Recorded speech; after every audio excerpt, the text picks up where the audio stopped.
تخيل معاي تكون طفل سليم وتروح تاخذ ابرة شلل الأطفال في سن ال7 سنين، وخلال لحظة إصابة في النخاع الشوكي تغير كل شيء في موازين الحياة. لكن هذا الخطأ قدم لنا بطل ملهم، قصة تحدي وإصرار وعزيمة وقوة. كلمتنا اليوم راح تكون عن قصة نجاح البطل الكويتي طارق القلاف، أول عربي وأول كويتي يحصل على السيف الملكي في ولاية تكساس بأمريكا. بطولة كأس العالم إيطاليا لوناتو ذهبية فردي وفرقي، وأفضل لاعب بالعالم 2008، واختاروه ضمن أفضل 8 لاعبين عالميين أولمبيين. زين، من بين الألقاب اللي احنا قلناهم كلهم، شنو أبرز لقب لطارق يوسف محمد القلاف؟ هو لقب الخليج، العرب، آسيا. بداية طفولته وبسبب مضاعفات التطعيم حاش كسر بالفقرات العنق، وانحكم عليه أنه يعيش باقي عمره على ويلشير. بس اللي صار بعدين ما حد كان متوقعه، ان طارق بارز الحياة وانتصر.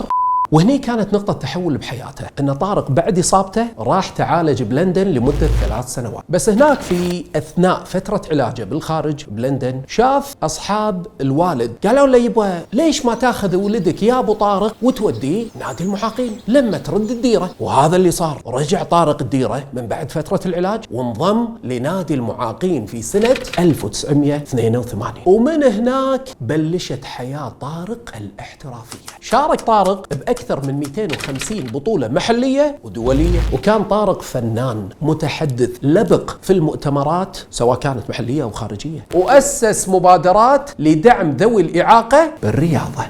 درب شبابنا على التأهيل الذهني بعد الحوادث، وقدم دورات في الجامعات وفي المدارس وفي المعاهد عن التغلب على الخوف.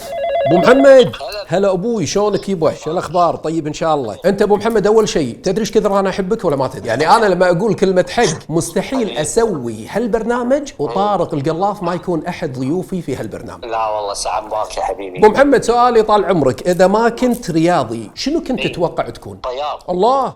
اوف، من الارض للسماء. ايوه، لان انا شوف، انا بردك شوي بالزمن لورا. نقطه التحول كانت لما شفت اصحاب الوالد. اي هم قالوا له، بس مو هم اللي سبب التحول. سبب التحول اللي هي ملكة بريطانيا. انا من اول ما مشيت رحت ودوني عند قصر الملكة، فانا واقف زين حاولت اتعبث بالسيوف واصب الخيول، ما يخلون بعيد يعني مساحه، عجبوني ايش لفتت انتباه.